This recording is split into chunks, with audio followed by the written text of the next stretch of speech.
इतिहास पलट के देखिए, भारत की राजनीति लाश पे ही सेकती आ रही है। यहाँ पर जो नीलम देवी की आज लाश है और उस लाश पे राजनीति किया जा रहा है, किसी विशेष समुदाय को बल दिया जा रहा है, समर्थन में कोई बोल नहीं रहा है, चुप्पी साधे हुए वहाँ के जो हिजड़े प्रतिनिधिगण हैं, हिजड़े प्रशासनगण हैं। पूरे प्रकरण को जो देखते हैं, आप क्या मानते हैं मोहम्मद शकील ने क्या सोच के ये सब किया होगा? देखिए, कहीं ना कहीं एक भारत में टुकड़ा टुकड़ा कर देने वाला गैंग बहुत ही बड़े पैमाने पर सक्रिय हो रहा है। यही विपरीत होता, अगर वो समुदाय के व्यक्ति को हिंदू समुदाय के लोग होते तो आज वहां पर अगजनी, हत्या, जाम, एक धारा 144 ये सारा चीज लगा दिया जाता, राष्ट्रपति शासन लगा दिया जाता। क्योंकि नमस्कार, अभी आप देख रहे हैं खबर 247। फिलहाल हमारे साथ हैं हरदिया पंचायत के पूर्व सरपंच और बहुत ही कर्मठ समाज सेवी कंचन भाई जी। कंचन भाई जी अपनी बेबाक राय देने के लिए जाने जाते हैं और इनसे हम आज जिस मामले में राय लेने वाले हैं, विचार विमर्श करने वाले हैं, वो मामले ने पूरे बिहार को एक तरह से उबाल कर रख दिया है, एकदम से गर्म करके खौला दिया है। भागलपुर लोगों के जेहन में जब भी नाम आता है तो एक कांड वहाँ पर जो अखफोरवा कांड हुआ था 85-87 में, उसका जिक्र लोगों के ध्यान में एकदम से ताज़ा हो जाता है। उसमें तेजाब से कई लोगों को नहला दिया गया था, आंखें फोड़ दी गई थी। लेकिन इस वक्त भागलपुर जिस कांड के लिए चर्चा में है, वो कांड भी उस अखफोरवा कांड से कम ज्वलंत नहीं है, बल्कि ऐसा एक विषय बन गया है जिससे पूरे भारत में विवाद छिड़ने की संभावना व्यक्त की जा रही है। नीलम यादव नाम की एक महिला होती है जिसकी सरे बाजार अभी तक जो आरोपित व्यक्ति है मोहम्मद शकील के द्वारा कई भागों में शरीर के उन तमाम प्राइवेट गुप्त हिस्सों को जाता है, जिसके बाद जनाक्रोश भड़कती है। लेकिन प्रशासन वहां पर चुपचाप खड़ी तमाशाबीन है। मीडिया के चैनल वहां पर पहुंचे हैं, मामले को बाजार में लाया गया है। किस तरह देखते हैं कंचन भाई इस पूरे घटनाक्रम को? देखिए, यह तो एक हैवानियत है और यह घटना कहीं ना कहीं सामाजिक स्तर पर शर्मसार कर देने वाली घटना है और दो समुदाय में लड़वाने की साजिश है। ये कहीं ना कहीं हिंदू और मुसलमान राइट करवाने की साजिश है और हैवानियत पे उतरे मोहम्मद शकील ने इस महिला के साथ ऐसा निघन्य अपराध किया है जिसकी कोई क्षमा याचना नहीं है। और इस पृथ्वी पर जो है ऐसा कांड बहुत दफ़ा किया जा रहा है और सिर्फ एक ही समुदाय के द्वारा किया जा रहा है। कुछ दिन पूर्व ही भारत में 32 टुकड़ों में फ्रीज में डाल के किया गया है, हिंदू माँ बहनों के साथ किया गया। और आज भी 12 और 18 खंड में सिर्फ हिंदू माँ बहन को ही मुसलमान समुदाय के किसी एक व्यक्ति के द्वारा किया गया है, जिससे पूरे हिंदुस्तान के मुसलमान समुदाय पर उंगली उठता है। अच्छा, एक बात बताइए, कहाँ प्रशासन है, कहाँ सुशासन कुमार की सुशासन है, कहाँ तेजस्वी यादव का वो चमकता चेहरा है जिसके बलबूते मुख्यमंत्री बनने की जो उनकी तमन्ना है वो चल रही है? देखिए, ये तो जंगल राज 2 की शुरुआत है। जैसे वेब सीरीज देख रहे हैं, जैसे हम लोग फिल्म देखते हैं, एक के बाद दूसरा पार्ट आता है, वैसे ही जंगल राज एक तो बीत चुका था, हम लोग भूल चुके थे जो जंगल राज दोबारा नहीं आएगा। और आज जंगल राज रिटर्न 2 आया है जिसमें ऐसा अपराध हो रहा है। कोई भी प्रशासन के प्रति पदाधिकारी, चाहे वहाँ के MP MLA, डर से भयभीत होकर के वहाँ अपना एक्शन नहीं ले रहे हैं, क्योंकि एक विशेष समुदाय को लेकर के यह मामला है और विशेष समुदाय का वोट जो है सो एकत्रित है। इसलिए वहां के जो जनप्रतिनिधिगण है अपना मंतव्य नहीं दे रहे हैं, ना एक्शन ले रहे हैं। वहां के प्रशासन ऐसे घटिया लोग हैं, वहां के प्रशासन व्यवस्था में जुड़े हुए हैं, जो इस कांड में अभी तक कोई तथ्य नहीं निकाले हैं, कोई एक्शन नहीं लिए हैं, धड़े के धड़े बैठे हुए हैं, अनाप शनाप बयानबाजी दे रहे हैं मीडिया के सामने। तो ये जंगल राज 2 की शुरुआत है सर। प्रशासन जो वहां पर बता रही है कि नीलम देवी और मोहम्मद शकील के बीच पैसों का लेन देन था, वहां के प्रशासन की तरफ से बयान जारी किया गया। मेरा यह मानना है, जहां तक मैं भारतीय संविधान को जानता हूं, ठीक है, पैसे का लेन देन था या कोई बहुत बड़ी से बड़ी दुश्मनी थी, दोनों के बीच में बहुत बड़ी रंजिश रही होगी, लेकिन उस बात की सजा जिस तरह से नीलम देवी को मिली है, भारतीय संविधान इस सजा को क्या मान्यता देता है? और अगर नहीं देता है तो भागलपुर प्रशासन क्या कर रही है? ये बिल्कुल गलत है। ये यहाँ तक कि भारतीय संविधान स्तर पर ऐसा कोई अपराध करने का राइट किसी को भी नहीं है, चाहे कोई भी जात समुदाय के लोग हों। यहाँ पर जानबूझ के ऐसा कांड किया गया और पैसे की लेन देन है, उसके लिए विधि व्यवस्था कानून सामाजिक स्तर पर मुखिया सरपंच को चयनित किया गया है। उससे ऊपर आप एसडीओ कोर्ट में जाकर के उस पर नीलम देवी 420 का केस करते, पैसा न देने का केस करते। आप उसको ये समाज में न कह कर, न प्रशासन को खबर करके आप अपने आप को, इसका मतलब विशेष समुदाय के लोग हैं तो अपने आप को बड़ा साबित करके, और टुकड़ा गैंग के वो लोग हैं जो उसको टुकड़ा टुकड़ा करके किया गया। कहीं ना कहीं ये बहुत ही बड़े स्तर पर यह षड्यंत्र भारत में रचा जा रहा है और टुकड़ा गैंग सक्रिय होते जा रहा है, जिसका आज आंखों देखा हाल हो रहा है। क्या माना जाए कि एक कट्टर हिंदू शासक जो कमजोर पड़ चुका है, जिसके मतलब अधीन अब कोई कानून व्यवस्था नहीं है? बिल्कुल कमजोर पड़ चुकी है। अगर हम लोग समझ रहे हैं कि हमारा शासन हिंदुओं का शासन है तो ये बिल्कुल मिथ्या सोच है और गलत सोच है। यहाँ पर हिंदू के द्वारा कोई भी कहीं भी पूरे भारत में, आप भी मीडिया से जुड़े हुए, कहीं ऐसा अपराध नहीं हुआ है।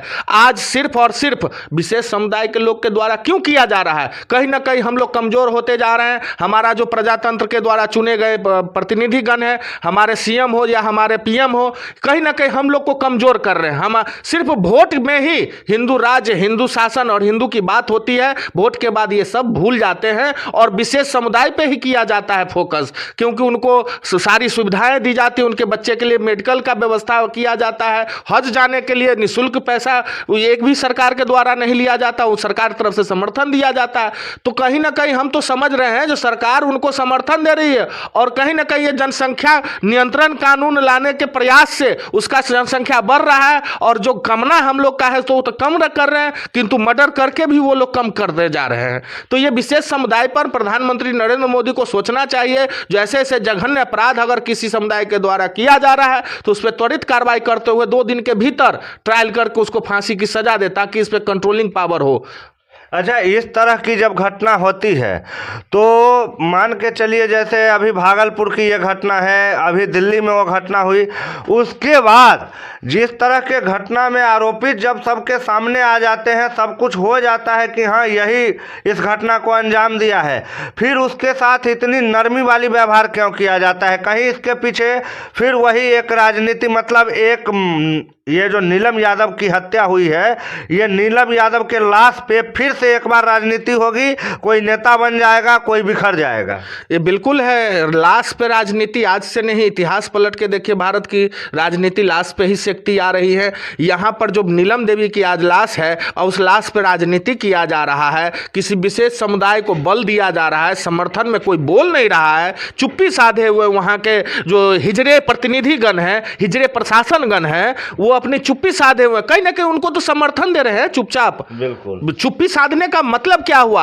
आपके सरकार में वो दम है, आपके द्वारा अधिकार किया गया, जो एक मर्डर अगर हो रहा है आप उसको अरेस्ट करें, उसे कानून के तहत उसको सजा दिलाएं। आप ये नहीं कि उसको समर्थन दे करके खुला छोड़ रहे। आज एक के साथ हुआ, कल दूसरी माँ बहन के साथ हो सकता है, मेरे साथ हो, आप मीडिया कर्मी इंटरव्यू लेने आए हो, आपके मुंह से कुछ निकल गया, आपको भी टुकड़ा टुकड़ा गैंग में काट के फेंक दिया जाएगा। ये तो कहीं ना कहीं हमारे भारतवर्ष में अनर्थ हो रहा है। इस चीज पे कमान कसने की जरूरत है। अच्छा, ये पूरा मामला अगर उल्टा होता, ये पूरा मामला नीलम यादव होती अलग समुदाय की और जिन्होंने इस तरह के कांड को अंजाम दिया वो होते इस समुदाय के, समुदाय अगर बदल जाता दोनों पार्टियों को, तब भी क्या अपराधी अभी खुला घूम रहा होता? अगर यही विपरीत होता, अगर वो समुदाय के व्यक्ति को हिंदू समुदाय के लोग काट होते तो आज वहां पर अगजनी, हत्या, जाम, एक धारा 144, ये सारा चीज लगा दिया जाता, राष्ट्रपति शासन लगा दिया जाता। क्योंकि हम लोग कमजोर हैं, हम लोग सिर्फ आवाज तक नहीं उठा सकते, तो हम लोग उसके हक के लिए क्या लड़ेंगे? हमको तो आवाज तक नहीं उठाने का मौका दिया जा रहा है। यहाँ तो कानून से बांध दिया गया, उन लोगों से कानून को छोड़ दिया गया। आज निर्भया हत्याकांड में एक आरोपी सरेआम घूम के अपना नौकरी करा, जीवन यापन करा। क्या है ये? कहीं ना कहीं हमारी भारतीय कानून व्यवस्था कमजोर है, जिसके कारण ऐसा हो रहा है। अच्छा, इस पूरे प्रकरण को जो देखते हैं, आप क्या मानते हैं मोहम्मद शकील ने क्या सोच के ये सब किया होगा? देखिए, कहीं ना कहीं एक भारत में टुकड़ा टुकड़ा कर देने वाला गैंग बहुत ही बड़े पैमाने पर सक्रिय हो रहा है और विदेश से उसका फंड कहीं ना कहीं व्यवस्थित किया जा रहा है ताकि ये लोग अपराध करें। उसको ये तो डर है ही नहीं जो हम अगर जेल भी चले जाएं या किसी को मार दे तो हमारा परिवार कैसे चलेगा, ये तो डर हम लोगों को है। जो हमारे परिवार के पीछे क्या हमारी जिम्मेदारी क्या है, उन लोगों को वो जिम्मेदारी है नहीं। उनका तो काम है जो टुकड़ा टुकड़ा गैंग करना। आप जेएनयू में ले लीजिए, जहां तहां सिर्फ हिंदू को ही बांटने का, काटने का, छांटने का षड्यंत्र रचा जा रहा है और ये प्रारूप आप देख सकते हैं कि धरातल पे सत्यता के रूप में पाया जा रहा है। तो सरकार इस पर खामोश क्यों है? सरकार वोट बैंक के लिए खामोश है। आप कहीं भी एक विशेष समुदाय का वोट है, उस वोट के कारण खामोश है। आप चुनाव में देख लीजिए, कहीं भी आप कोई भी मंत्री या संतरी या कोई नेता एक शब्द उसके ऊपर आलोचना नहीं करती है, ना बोलते हैं ना कुछ कहते। आज योगी सरकार की राज होती अगर यहाँ बिहार में तो बुलडोजर इतना देर चला गया होता और वहाँ से कहीं ना कहीं अभियुक्त को गोली मार करके इनकाउंटर करके उसका सजा मिल चुका होता। यहाँ का जो सीएम है नीतीश कुमार, ये तो पलटू राम है। गिनीज वर्ल्ड बुक में कितना बार मुख्यमंत्री का शपथ लिए, ये तो दर्ज करा लिए, किंतु इन्हें अपना सत्ता, अपना कुर्सी के अलावा इनको कुछ सूझता ही नहीं है।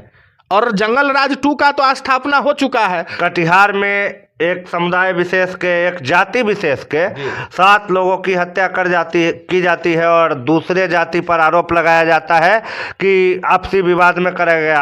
अब ये आपसी विवाद इतना बड़ा रक्त रंजित कैसे होने लगा है? ये कहीं ना कहीं प्रशासन की कमजोरियां हैं, यहाँ नेता की कमजोरियां हैं जो ऐसे ऐसे जघन्य अपराध होते जा रहे हैं। हमने आपको पहले भी कहा था हमारे भारतीय संविधान कहीं ना कहीं कमजोर है और हमारा प्रशासन बिल्कुल निम्न स्तर तक घटिया कृत्य पे उतर चुका है। उनको सिर्फ अपने सैलरी से, घूस से, है ना, बोलने से, खाने पीने से फुर्सत नहीं है। जो जनता की सेवा करे उसको जनता से कोई मतलब ही नहीं है। जो आप मरे चाहे जिए, मरने के 2 घंटे बाद 4 घंटे बाद जाएंगे, आपकी लाश को पोस्टमार्टम भेज देंगे और उस लाश पे हम अपना कमाई वसूलेंगे।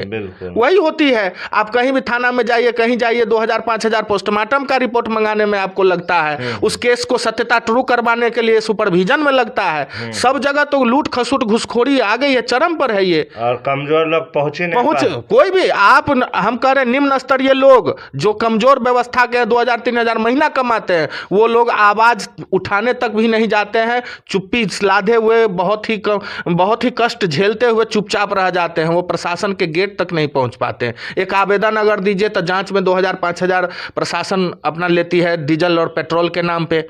तो कौन गरीब कौन जाएगा समाज के बाद आपसे, मतलब प्रशासन से लेने के लिए, न्याय मांगने के लिए? एक बात आप बताइए कि आफ्ताब या मोहम्मद शकील, ये दोनों तो जघन्य अपराधी हैं, लेकिन इनके साथ जाने वाली, बात करने वाली और रिश्ता रखने वाली श्रद्धा और नीलम यादव क्या अपराधी थी या नहीं? बिल्कुल। अगर जब हम जान रहे हैं जो उस व्यक्ति के द्वारा और उस व्यक्ति के समुदाय के द्वारा ऐसे ऐसे कांड किया जा रहा है, हमारी बहू बेटियों को प्रलोभन दे करके जाल में फंसाया जा रहा है, फंसाने के बाद आपसे ही दूर करके उसकी हत्या की जा रही है, तो हमें उसमें सटने की क्या आवश्यकता है? हम उसके प्रलोभन में क्यों आएंगे? कहीं ना कहीं वो 32 टुकड़ों में वाली भी गलत थी जो उसके साथ चिपकी और उसके साथ गई, सोई या जो भी किया उसके पर्सनल लाइफ में जो उसके साथ हुआ वो सही हुआ, ठीक है। तुम गई तो तुम्हारी गलती है ना। अगर तुम माँ बाप के प्यार में रहती, भाई बहन के हक में रहती, तो तुम उसके साथ नहीं जाती और एक नई जिंदगी का शुरुआत करे। आज तुम्हारा मतलब जिंदगी बीता नहीं कि खत्म हो चुका है। तो ये तो कहीं ना कहीं नीलम देवी का भी हो सकता है भविष्य में ऐसा स्टेटमेंट आए, ऐसा नहीं जो नहीं हो सकता है। नीलम देवी की भी कहीं ना कहीं दिक्कत हो, कमजोरी हो सकता है। ऐसा थोड़ी ना, जब वो दुकान चला रही हो तो कहीं ना कहीं उनकी तकलीफ कोई होगी या दिक्कत होगी या उसके द्वारा किया गया कोई ऐसा काम होगा। आप समाज सेवी है, कम उम्र की लड़कियां और लड़के आजकल बिहार में क्या कर रहे हैं आपको भी पता है। सब लोग प्यार कर रहे हैं और प्यार में मर रहे हैं। उन लोगों के लिए आपकी क्या राय होगी, किस तरह जिंदगी को रखें? हम तो कहेंगे भाई, अगर जिंदगी जीना है और सही रास्ते पे जाना है तो पढ़ाई लिखाई से मतलब रखो, दोस्ती करो, लेकिन एक सीमा में करो, एक पर्दे में करो। उस दोस्ती को ऐसे जगह पे मत निछावर कर दो जहां तुम 32 टुकड़ों 18 टुकड़ों में कट। माँ बाप जो तुम्हारी उम्र के लिए, तुम्हारी मेहनत के लिए, तुम्हारे परवरिश के लिए खर्च कर रहे हैं, जहां से पैसे इकट्ठा कर रहे हैं, बहुत ही कष्ट से कर रहे हैं, आप सभी अपनी पढ़ाई पे ध्यान दे। एक सही उम्र आपकी शादी की होगी तो आपकी माँ बाप स्वयं उस चीज के लिए सोचते हैं और वो अपने से बेहतर परिवार में आपकी शादी करेंगे। किंतु आप लोभ लालच में आकर के किसी गैर ऐसे पुरुष के हाथ में ना जाएं जहां पे आपकी जिंदगी पे रोना रो हो सकता है। रोने के क्या कहें, आपको बड़ा सा डीप फ्रीजर में रख दिया जाए। ऐसा से घटना में आपके साथ जो होगा तो होगा, आपके परिवार कहीं मुंह दिखाने लायक नहीं होंगे, उनके अंदरूनी जो कष्ट होगी वो पूरा टूट जाएंगे। ऐसे जघन्य लोगों के साथ दोस्ती न करें। हमसे आपसे आग्रह है, सभी बच्चों से आग्रह है कि अपना भविष्य सोचते हुए और आज की जो कांड हो रहे हैं जहां तहां उसको देखते हुए एक कदम जरूर सही का राह उठाएं ताकि आपको भविष्य में कहीं कठिनाई न हो। जी बहुत धन्यवाद आपका। धन्यवाद। ये थे पूर्व सरपंच समाज सेवी भाई कंचन जी, जिनकी राय आपको कैसी लगी तमाम मुद्दों पर जरूर कमेंट बॉक्स में बताइएगा। बने रहिएगा खबर 247 के साथ। मिलेंगे अगली खबरों के साथ, तब तक के लिए जय हिंद।